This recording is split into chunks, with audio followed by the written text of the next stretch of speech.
We are talking USC football each and every Wednesday night with Nick Dempsey with the Trojans in camp now for a few days already. They beat just about everybody else to the blocking sleds. Nick, you can join him on Twitter and Facebook at Saturdays with Nick, and also, of course, covering USC football, Conquest Chronicles. We've also launched a YouTube channel where we present to you nothing but USC football. Just look up Mark Rogers TV USC. Nick, it's been a while. How are you? It has. That's been good. We're finally into fall camp, so people are actually wearing pads and hitting each other. So it's almost time for college football. So in looking at the first few days of practice, I know that you've got your eye on things and you're anticipating a few things and hearing some news out of practice the first few weeks that are going to look toward building the USC team that we expected to be this fall. So let's start with the offense. And I'm guessing they don't need to practice. They're so good. The hype is so big that basically they're just going to go out there in shorts and just kind of toss it around for a couple minutes and then hit the beach. I think that's the agenda. You know, the way the hype is surrounding USC, I honestly believe some folks might actually believe that. Like Sam Darnold's just going to show up, clap his hands, 50 points will show up on the scoreboard, and we all go home. But no, there's a few question marks and there's a few things that are, really exciting about the offense. I'm not going to spend a whole lot of time talking about Sam Darnold because, that's been covered literally everywhere on the internet. But what actually excites me is the guy going to be lining up behind him, which is Ronald Jones at running back. The entire running back unit for USC is very deep and it's very exciting. And they have, 4- and 5-star guys all up and down that roster. They just brought in another 5-star running back in February. But Ronald Jones, I think, could really have a breakout year running back this year. He missed out on starting at the beginning of the season last year, in large part because he wasn't really a complete back. He wasn't the strongest pass blocker. Also wasn't the most effective receiver catching passes out of the backfield. He has put on, I believe, a good 10 or so pounds of muscle, and his pass blocking skills have apparently shot through the roof. His receiving skills have shot through the roof, and this is on top of his already elite running abilities. And Helton said after the first presser, one of the first things out of his mouth is that, Ronald Jones is a complete back, and he could really have a special year. So while all the talk is going to be on, Sam Darnold, watch out for that running game because as good as Darnold is, Clay Helton loves his balance on offense. He loves, pass and run balance. Ronald Jones could be a sort of a breakout star nationally. Everyone around USC in the Pac-12 knows him, but nationally, I think he could really break out this year.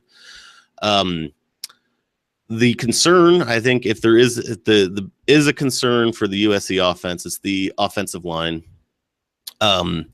Clay Helton pointed out there's plenty of depth and talent on the line. He's really impressed by that, but they're replacing 3 starters. They have 2 or 3 guys who spent time playing last year coming off of major injuries. They've got new guys coming in. A lot of their top players missed all of spring. So there's plenty of talent there, but they haven't found the right combination where they want to put guys where. Right now, they're kind of looking at Toa Lobandan at left tackle, Chris Brown at left guard, Nico Fala at center, Vianney Talamayu at right guard, and Shuma Edoga at right tackle. But they are cross-training several guys at multiple positions. Like Toa is training at both left tackle and center, I believe. They're just moving guys around. They haven't found the right combination yet, and that's always a concern because if you lose the line of scrimmage, you can have all the Darnolds and Rojos you want, but if you can't win the line of scrimmage, it's going to get ugly. Having said that, I think they'll get there. They have an outstanding offensive line coach, but they don't have a lot of time. Week 2, right out of the gate, they have Stanford. Stanford rolls into town. Stanford's front 7 is just going to be bringing all kinds of pressure just all the time. So they've got to get it figured out by week 2. And then week 3, they have Texas right after. So there's not going to be much of a reprieve there. So the offensive line is the biggest question mark. There's talent there. It's just about getting the guys in the right slots. And then I think what could end up being the most exciting, at least positional battle, is going to be the wide receivers. So they lose Juju Smith-Schuster, who was phenomenal. Great wide receiver. The Pittsburgh Steelers got a great pick there. But they have tons and tons of really talented wide receivers coming in that are young.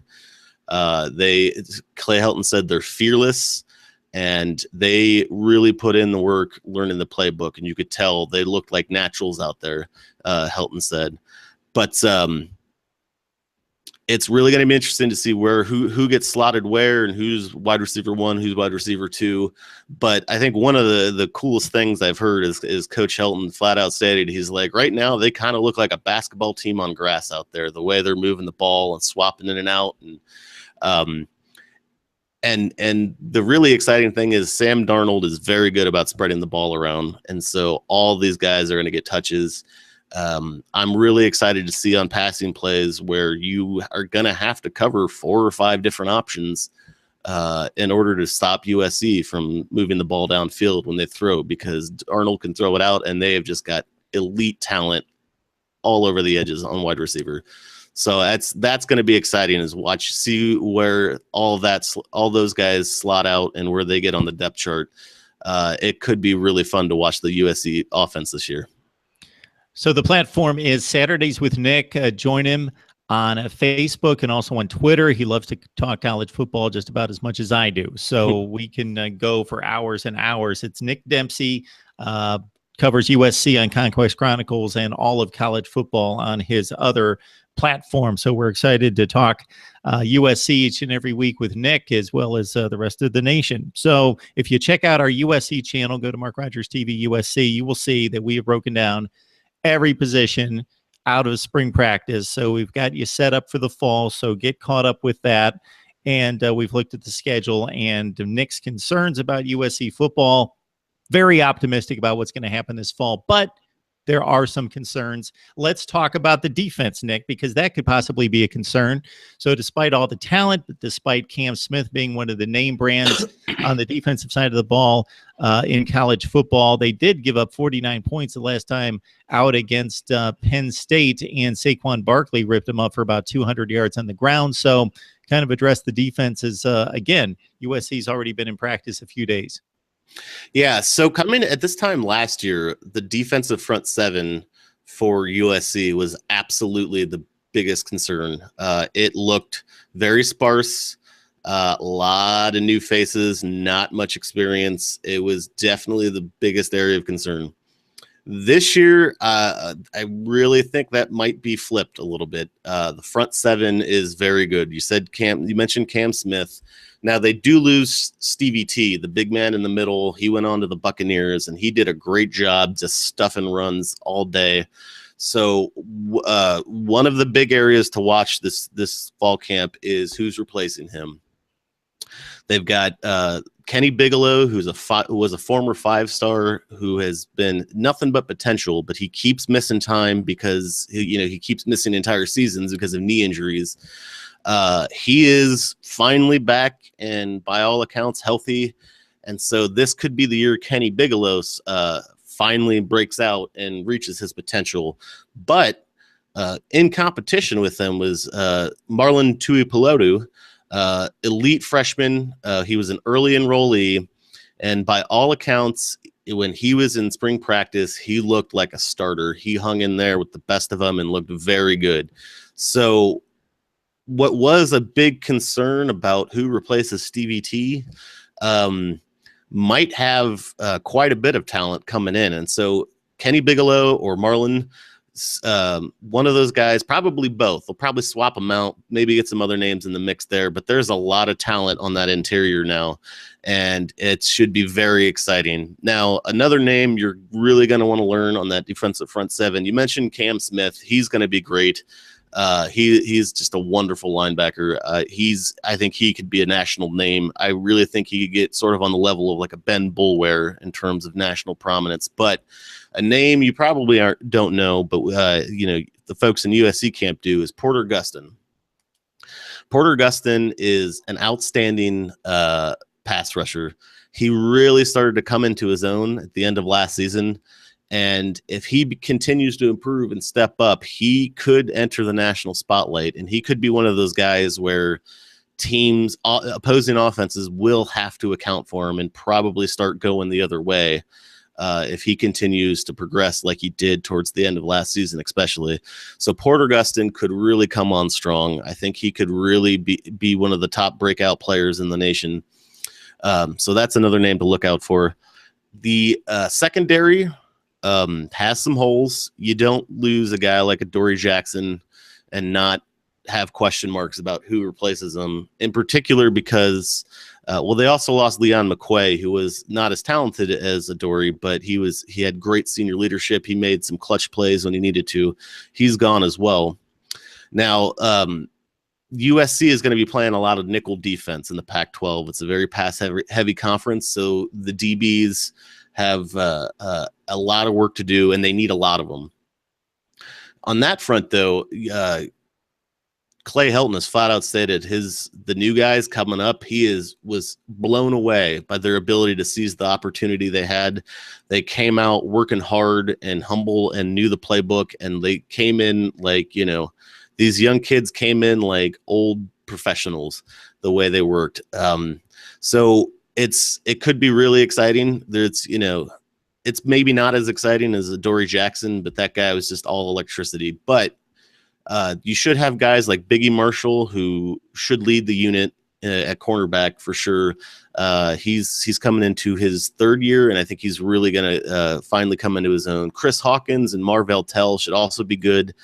But right behind him, you got Jack Jones, who needs to step up. Jane Harris has already looked good in spring ball. He's gonna I think really impress some folks this year. Jamal Cook had an amazing spring, like amazing, to the point where he even got national recognition for spring ball. But he was just picking off passes left and right, breaking up plays. I mean, he really looked good, and he might not even make the starting lineup this year. So they've got a lot of talent there. Jonathan Lockett, another big name in the secondary. He's going to miss extended time. He had to get hip surgery. So that's another hole they have to fill. But they've really got a lot of talent there. It's just they're young. They're going to have to get some experience, learn how to read offenses and quarterbacks, and just know where everyone's at and learn how to work together. But once they get it, this could be one of the premier secondaries in the Pac-12 for sure. And so that should be exciting. But for right now, they just have a lot of work to do to get there.